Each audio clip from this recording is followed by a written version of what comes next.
délégués territoriaux pour la formation. La formation a joué et continue de jouer un rôle essentiel dans la mise en œuvre des activités de la Saint-Vincent de Paul partout au monde. En donnant des programmes et du matériel de formation, la vice-présidence pour la formation assure que les membres de la SSVP de tout le monde soient équipés avec les outils appropriés, non seulement pour atteindre les mêmes objectifs, règlements et respecter l'éthique de la société, mais aussi pour pouvoir remplir leurs fonctions et exécuter leurs activités d'une façon efficace.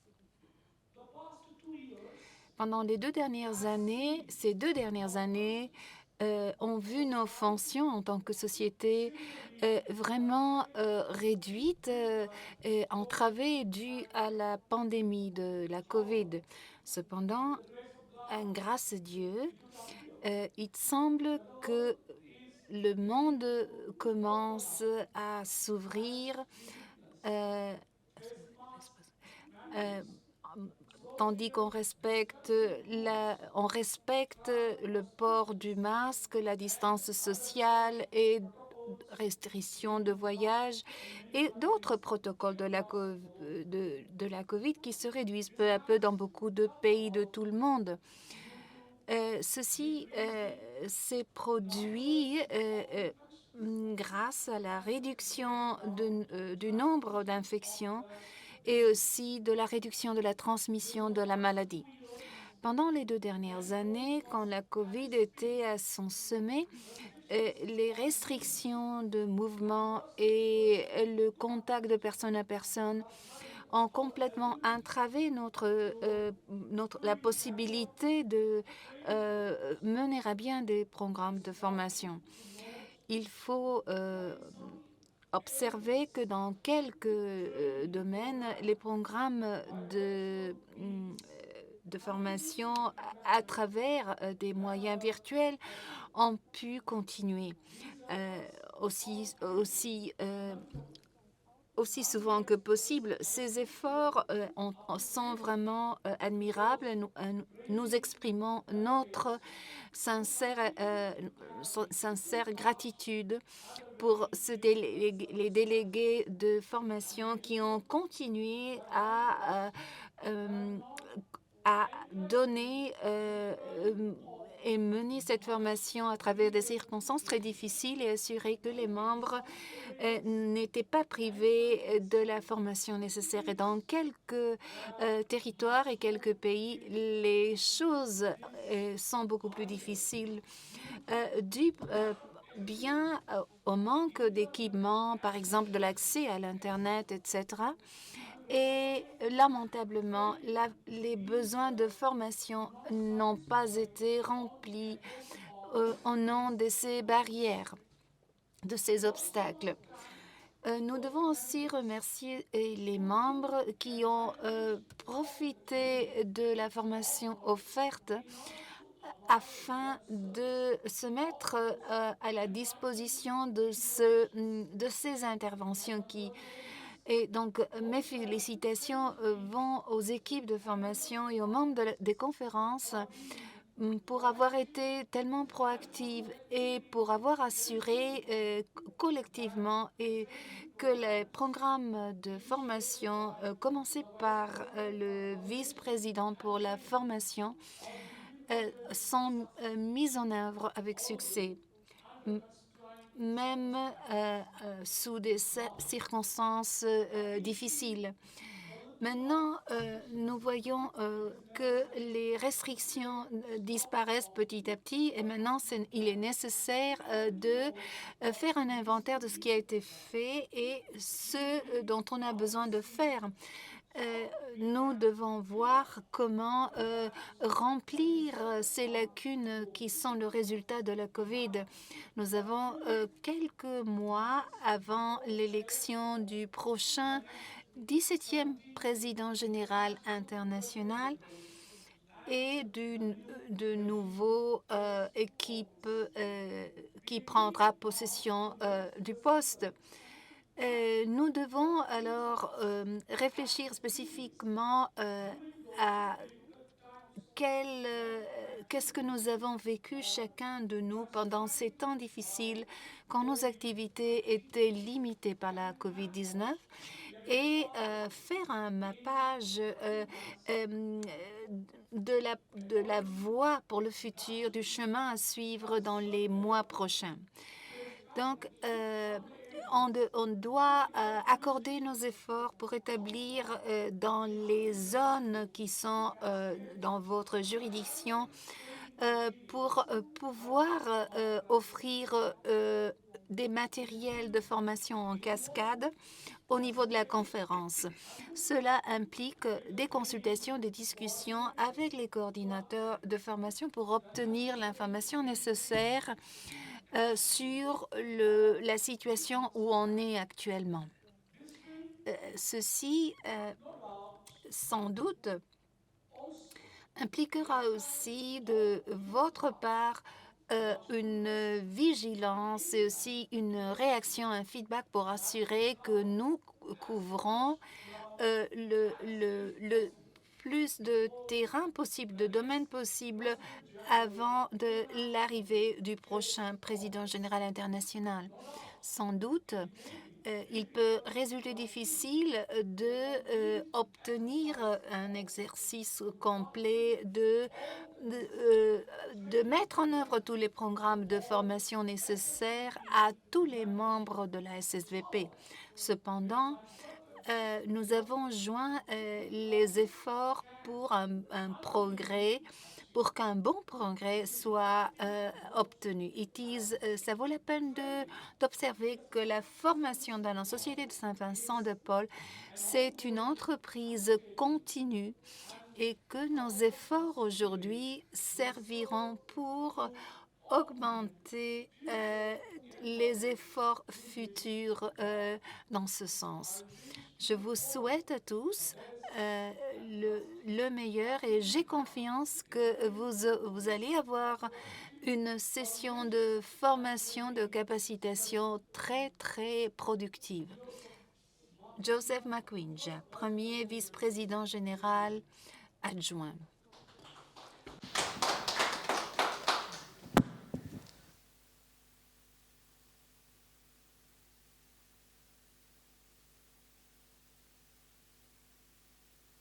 Clément Benter quiere... Alors maintenant, il veut partager quelques pensées. Bonjour à tous. Je suis si ravie d'être ici. J'ai trouvé dans la formation franciscaine quelque chose qui nous appartient en tant que Vincentiens. C'est comme ça. Un mendiant demandait des aliments. Je lui ai dit de venir par la porte arrière et qu'il s'assoie par terre, tandis qu'on allait lui apporter les restes de la nourriture. Je lui apportais la nourriture. Je lui ai dit, on va prier. Et allez répéter avec moi. Comment dans les cieux, il a répondu que son Père était au ciel. Non, notre Père est au ciel. Et de nouveau, il a dit, ton Père est au ciel.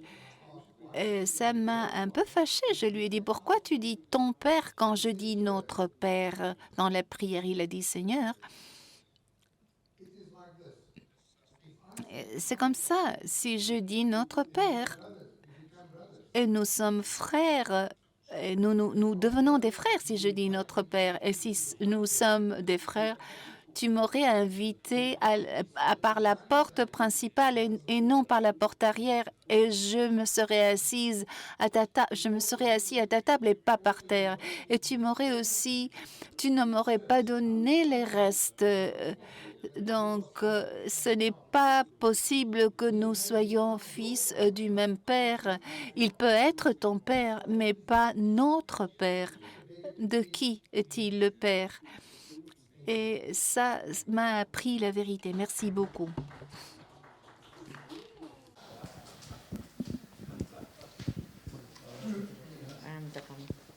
Bueno, es el turno de la ponencia de María Luisa. Maintenant, c'est le tour de la présentation de María Luisa Tellez. Marisa pour les amis, pour les frères.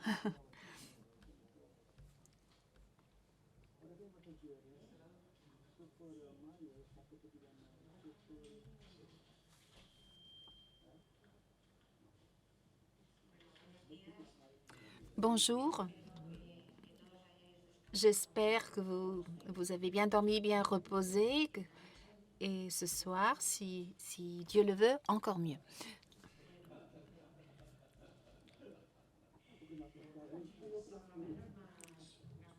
Oh. Étant donné que vous tous vous donnez formation ou vous aidez ceux qui donnent formation, à un moment donné aussi à d'autres formateurs, il m'a semblé nécessaire de réunir dans ce PowerPoint quelques PowerPoint. Et je dis jamais des conseils. Moi, j'ai 2 enfants qui ne suivent pas mes conseils. Parce que non, voilà. Parce que je sais qu'ils vont faire ce qui leur vient à l'esprit et ils vont pas suivre mes conseils. Bon, donc je dis que c'est des recommandations.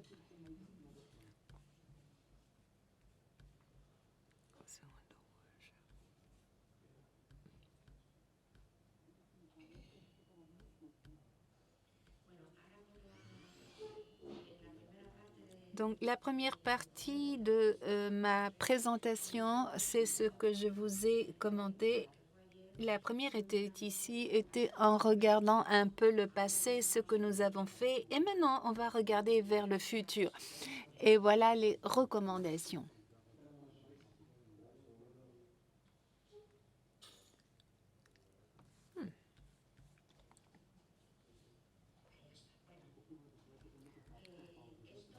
Ce que vous voyez, c'est la règle d'or dans la communication. L'émetteur, c'est moi en ce moment. Le message, c'est ce que je dis. Et le récepteur, que c'est vous tous. Mon habileté pour transmettre bien le message, toujours en communication. La faute, c'est toujours de l'émetteur et jamais du récepteur. Donc, on ne doit jamais dire « m'avez-vous compris ?» Il faut dire plutôt, au lieu de dire « m'avez-vous compris ?» peut-être est-ce que je me suis bien expliqué? Quelque chose comme ça. Est-ce que je me suis bien expliqué? Donc, l'attitude de l'émetteur. Tout d'abord, le sourire. On devrait tous nous lever quand on se lève le matin, nous dessiner dans le miroir une sourire. Une fois, j'avais lu un article qui disait qu'il fallait faire un maquillage d'un sourire vers le haut parce que au lieu de nous rider, on va nous rider tous. Au lieu de nous rider vers le bas, on va nous rider vers le haut. On va l'élever pour nous, voilà. Et on sera toujours souriant. Donc, avoir un sens de l'humour, ça c'est vraiment très important. Parfois, il faut faire attention parce que dans une conférence, une fois, je parlais lors d'une conférence, une allocution que je faisais avec des Vincentiens comme Parmouvou. Alors, on parlait du mariage, des couples. Et moi, j'ai dit que ça faisait plus de 50 ans de mariage et que ça devenait très long pour moi, ces 50 ans. Alors, quelques-uns ont ri, mais il y avait un monsieur qui était veuve et il a pris très mal. Il a vécu très mal. Il dit non, pour moi, c'était pas très long. Ben, moi, peut-être personnellement, j'ai un peu eu le malheur que Bon, c'est un peu long pour moi. Donc, il faut faire attention avec le sens de l'humour. Après, il faut regarder tout le monde. Euh, Regarder tous parce qu'il y a toujours quelqu'un qui nous attire parce qu'on a plus de sympathie pour lui ou par sa position ou parce qu'il fait plus attention à nous. Donc, il faut essayer de regarder tout le monde. Créer un espace de dialogue, c'est-à-dire si quelqu'un t'interrompt, bon, le laisser parler ou bien lui dire attends peut-être après avoir fini ma présentation, je peux te répondre ou peut-être répondre à ce moment-là. Et quelque chose de très importante, c'est faire attention au langage corporel non verbal. Moi, j'ai donné formation en Espagne pendant très longtemps et il y avait un cours de communication où on s'arrêtait beaucoup sur le langage non verbal, la façon dont on est habillé, la façon dont nous bougeons, la façon dont nous nous regardons. Cela est très important. Et en fait, il y a déjà une spécialité en communication non verbale qui maintenant est en train d'être élargie, du moins en Espagne, beaucoup pour les politiciens, pour voir s'ils mentent ou ils ne mentent pas, mais enfin, ils mentent beaucoup.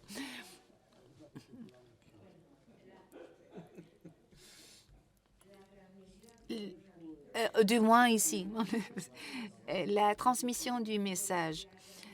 Dont la transmission du message doit être claire. Il faut le préparer, il faut être clair, concis. On doit le préparer et savoir ce dont on parle. Et il doit être bref, court. Un de nos confrères disait, Carlos me regarde parce qu'on en a parlé l'autre jour, un confrère des Assuris nous disait que les homélies, et dans ce cas le message, doit être comme les mini-jupes, courtes et qui montrent beaucoup, qui laissent voir beaucoup. Courtes et qui laissent voir beaucoup. Donc, concis, savoir ce dont on parle, être d'accord sur les concepts, parce que parfois on parle d'une chose et le fait est que certains nous parlons d'une chose et d'autres parlent d'une autre chose. Donc il faut se mettre d'accord sur les concepts. Et systématiser.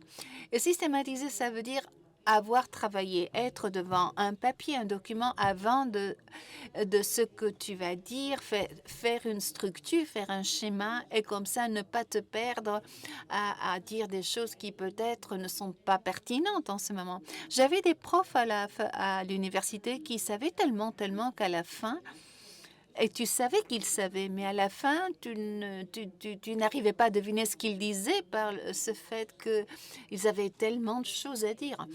Et donc, systématiser, ça veut dire travailler. La motivation, c'est-à-dire trouver la touche, disons entre guillemets. Nous avons tous une touche que si on presse, on sera motivé. On sera motivé nous-mêmes ou la personne qui veut motiver. Je vais vous lire une petite histoire d'Anthony de Mello. Vous connaissez peut-être. Il était très connu pendant quelques années. C'était un jésuite. Me parece que estuvo en la... Je crois qu'il a vécu en Inde, mais je ne me rappelle pas très bien si c'était l'Inde ou un autre pays. Et il raconte l'histoire d'un père qui frappe à la porte du fils en disant « Réveille-toi ». Et le fils répond « Non, je ne veux pas me lever, papa ». Et le père insiste « Mais lève-toi, il faut aller à l'école ». Et de l'intérieur, le fils dit « Non, je ne veux pas aller à l'école ». Et pourquoi pas, dit le père. Et pour 3 raisons, dit le fils. Tout d'abord, parce que c'est très ennuyant. Deuxième, les enfants se moquent de moi. Et troisième, je déteste l'école. Et le père répond, ah bon, ben moi je vais te donner 3 raisons pour lesquelles tu dois aller à l'école. Première, parce que c'est ton devoir. Deuxième, parce que tu as 45 ans. Et troisième, parce que tu es le directeur de l'école. Vraiment, le père a touché la touche pour laquelle le fils devait aller à l'école. Il y a une autre chose qui est importante dans la motivation, et c'est Et sublimer, motivar. c'est-à-dire motiver dans le contexte, non que tu dois le faire, mais de sublimer pourquoi tu le fais. Dans votre cas, c'est non seulement pour donner une formation, sinon parce que tu suis le Christ, tu suis sa doctrine, tu dois travailler pour le règne. Et donc, j'ai trouvé aussi quelque chose qui disait, si tu veux construire un navire, n'appelle pas des gens qui cherchent le bois ou qui préparent les outils nécessaires. Ne distribue pas des tâches, n'organise pas le travail. Tout d'abord, réveille dans les hommes la nostalgie de la mer. Et quand cette nostalgie de la mer sera éveillée, les hommes se mettront à travailler d'arrache-pied pour construire le vaisseau, c'est-à-dire sublimer le message, aller un peu au-delà du devoir, l'obligation, comme avait fait ce monsieur. Donc, voilà, maintenant, celui-ci, c'est très important. Savoir écouter. Et il y aurait un cours entier sur comment savoir écouter, comment devons-nous écouter. Tout d'abord, c'est oublier notre je quand nous écoutons notre ego. Et comme je disais avant, les homélies qui doivent être brèves, courtes et concises. Il faut aussi oublier notre moi, ne pas penser à nous, mais ce que l'autre personne est en train de nous dire. Éviter le bruit en communication, on appelle bruit toute interférence dans le message. Par exemple, Renato, il y a quelque chose qui est tombé. Ça a été un bruit physique, ça, c'est pas ça. Mais on peut parler avec une personne et être en train de penser à ce que nous allons préparer pour le déjeuner, par exemple, ou que je dois aller chercher mon enfant, etc. Et accepter le message complet, sans interruption. Laisser que l'autre parle, même s'il est un peu pénible, des fois il y en a. Mais il faut laisser qu'il s'exprime. Nous adapter à un langage différent au nôtre. Il peut être différent au nôtre et ça arrive surtout quand nous visitons des personnes dans le besoin qui n'ont pas notre culture. Nous parlons un langage différent. Nous parlons dans un registre différent. Essayez d'adapter le langage. Pratiquer l'empathie. L'empathie, c'est comme une espèce de sympathie avec une autre personne, c'est-à-dire essayer de se mettre à la place de l'autre, écouter ce qu'ils nous disent. Par exemple, quand j'ai mal à une dent, j'ai mal juste moi. Je ne peux pas transmettre ces douleurs, mais comme j'ai eu déjà mal aux dents, je sais que ce qui arrive à un monsieur qui a mal aux dents, même si la douleur n'est pas la même. Aussi, pour les bonnes choses et pour les mauvaises choses, s'il faut rire avec eux, il faut rire. Et finalement, leur parler de Dieu, de son amour et de la rédemption. De quelque chose qui, pour moi, a été manifesté récemment, de partager la rédemption avec Jésus. Et je crois que c'est très gratifiant, mais attention avec ce qu'on dit. Je viens de lire un livre un jésuite me l'avait recommandé.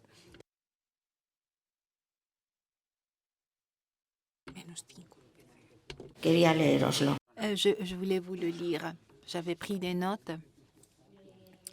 Il m'a recommandé un livre de José Luis Martín Descalzo sur la vie de Jésus. Et il dit, dans le message, le message de Jésus. Et on ne peut pas oublier que Jésus, dans ses prédications, utilisait une mesure double face aux pauvres et nécessiteux. Tout d'abord, c'était la libération de son problème et de sa douleur. Et seulement après venait sa demande de conversion. Seulement quand cette conversion se manifestait en œuvre d'amour envers les autres, alors on a annoncé le salut pour cette maison. Mais tout d'abord, vous connaissez sûrement la pyramide de Maslow, non, probablement. Je ne sais pas si vous connaissez la pyramide de Maslow. Je peux plus ou moins la dessiner. Vous la connaissez? Oui, vous la connaissez. D'accord. Bon, d'abord, vous savez que c'est les besoins basiques à la base. On ne peut pas parler à quelqu'un qui est affamé ou qui est un fils qui est en train de mourir. On ne peut pas lui parler de sublimer et de Dieu avant d'aborder le problème et résoudre le problème. Après, on peut lui parler de Dieu tranquillement. Et comme vous voyez, c'est très peu de recommandations. Après, vous pouvez les ajouter à la liste de recommandations. Et maintenant, on passe à la deuxième partie de cette courte présentation qui est simple. J'essaye, parce qu'il y a quelque chose que j'ai oublié. Quand vous communiquez, faites-le avec naturel, comme vous êtes. Ne prétendez pas être une autre personne. Soyez comme vous êtes. Je parle comme je parle toujours, je crois. Et je crois que j'avais réfléchi pas mal là-dessus. Les thèmes de formation basiques, ce seraient les suivants. Spiritualité vincentienne. Dans l'Église, il y a beaucoup de types de spiritualité. La spiritualité d'Ignace de Loyola. Si Père Varking serait là, pourrait nous en parler. Chacun a un type de spiritualité. Tous se réunissent dans le message du Christ, mais il y a beaucoup de types de... Et qu'est-ce que nous allons penser quand nous pensons spiritualité? Nous pensons Saint Vincent de Paul, Frédéric Ozanam, les fondateurs, les lettres de présidents du passé et du présent, Renato. Je crois qu'il y a déjà 62 lettres de présidents. C'est pas vrai, Renato? Oui. Et les lettres de tous les présidents qu'il y a eu dans la société. Je vais aussi recommander les Espagnols de lire les lettres de Monsieur Santiago Masarnau parce que vraiment, moi, m'ont sauvé vraiment de beaucoup de choses. Et une autre chose, un autre point, c'est l'histoire de la société et approfondir. Gracias a este periodo de Et pour approfondir dans la vie des fondateurs, Renato avait organisé ce concours des fondateurs et on pouvait lire sur leur vie. On pouvait donc personne n'aime ce qui n'est pas. Donc il faut vraiment enraciné dans la société. Moi, j'avais horreur quand j'étais jeune, quand on m'étiquetait en quelque chose, jusqu'à ce que j'ai commencé à être vraiment vincentienne et que les gens m'appellent vincentienne. Donc, quand tu aimes la société, quand tu l'aimes par-dessus tous les membres, même si en tant qu'entité et institution, elle veut faire le bien et nous faire grandir spirituellement. Mais pour cela, nous devons la connaître, nous devons approfondir. Nous avons beaucoup de livres à notre disposition pour le faire. Donc, je vous recommande que vous commenciez à lire les livres que vous avez à votre disposition et ce que vous avez aussi sur le site web et Internet. La doctrine sociale de l'Église, Frédéric Ozanam a été un précurseur de la doctrine sociale de l'Église qui est l'œuvre du pape Léon XIII. Il avait écrit beaucoup de choses qui, après, Léon XIII a inclus dans ses encycliques. J'écoutais Radio Marie et on disait que le pape Paul VI disait que la paix égale à justice. Et c'est vrai, c'est vrai. Il il parlait des causes de la guerre. Il disait, sans justice, il n'y a pas de paix. Et sans pain, il n'y a pas de justice et il n'y a pas de paix. Et aussi, comment on traite avec le pauvre, la relation avec le pauvre, cela est vraiment très important.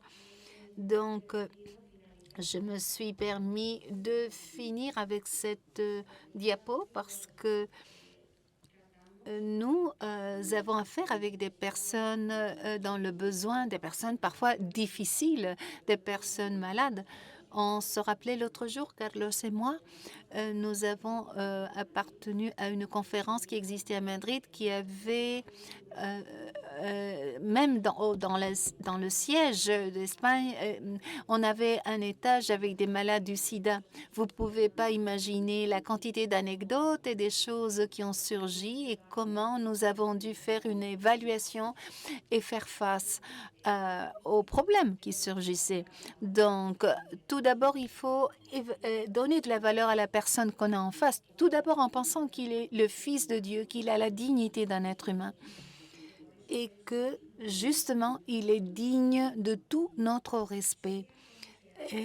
Indépendamment de la façon dont il est, de quelle misère matérielle, humaine, spirituelle qu'il a. Notre devoir est de leur donner de la valeur à un homme, à une femme, à un enfant, à un vieillard, à une personne de toutes les races, ethnies, nations, origines, couleurs, religions, juste par le fait d'être fils de Dieu. Nous sommes tous des fils de Dieu. Excusez-moi d'avoir dit ça, dit Melissa. Donc, leur montrant de l'affection, les pauvres, après, nous sentons, nous sentons un peu, on a envie de les rejeter, les pauvres, parce qu'ils sentent mauvais.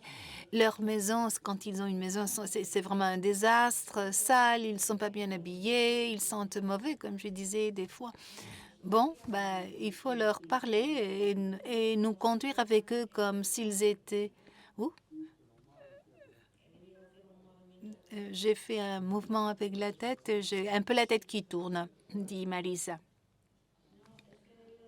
Non, peut-être que j'ai dû faire un mouvement brusque parce qu'hier, j'étais assise là pour regarder vers le devant. J'avais le cou tordu et je ne sais pas, c'est une cervicale qui... Oui, c'était un petit problème avec la tête. Donc, il faut entendre les gens comme s'ils étaient des amis et ne jamais dire « Ah, le pauvre, qu'est-ce qui t'arrive ?» Non, non, non, bien au contraire. Il faut parler directement, tout comme on parle à nos amis. Mais il ne faut pas être trop dur avec eux et leur dire tu as mérité ça ou leur dire qu'il est un pauvre homme, etc. Bien au contraire, il faut leur permettre de parler, il faut les laisser parler de la famille, etc., ou de leur famille, leur donner un espace pour parler. Parce que très souvent, nous disons, je vais tout arranger, c'est moi qui parle, c'est moi qui parle, c'est moi qui parle, et nous ne laissons pas de l'espace à l'autre. Il faut être bien élevé, bien éduqué, sans permettre la servitude, c'est-à-dire établir un rapport aussi symétrique que possible, même si ça, c'est impossible des fois, mais il faut essayer quand même d'arriver à la symétrie la plus parfaite que possible. Tu es là, je suis là, tu es là, je suis là, donc il faut essayer de se rapprocher petit à petit. Avec une bonne éducation est très sympathique, ne pas dire de gros mots. En espagnol, les gros mots, ce sont des mots un peu marginaux. Si on dit, par exemple, coño en espagnol, en Amérique du Sud, on ne dit pas ce mot-là, ce qui est un gros mot en fait. En espagnol, ne pas permettre la blasphémie, bien évidemment. On ne peut pas leur permettre de blasphémer. Et donc, leur aider à découvrir leur propre potentiel. Nous avons tous une touche, un déclencheur qui commence une motivation. Et nous avons le potentiel. Si on est à même de bien entendre les autres, si on permet les autres s'exprimer, nous serons également à même de découvrir le potentiel qui est très important. Et nous devons travailler là-dessus afin qu'ils puissent se sentir dignes, mais aussi les aider et les s'acheminer vers ce qu'ils devraient faire, je sais pas, les aider pour aller à l'école. Je suis certaine que parmi les gens qui sont dans le besoin, il y a des artistes, il y a beaucoup de gens, donc il faut les aider et les acheminer. Et la critique doit être toujours constructive. Bien évidemment, on peut critiquer, mais n'est pas étouffer les gens avec des critiques, parce que étouffer les gens, ça, c'est pas bon. Donc, les valoriser aussi. Hein. Si quelqu'un est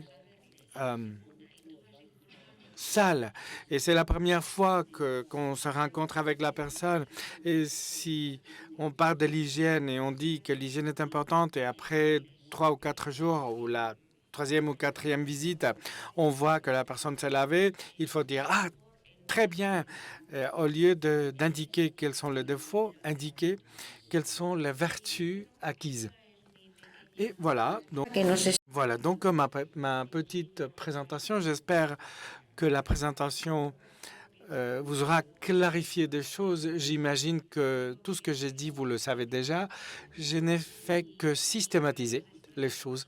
Et je vous en ai parlé parce que les premières recommandations ont comme but de parler de formation et appliquer tout cela avec les pauvres.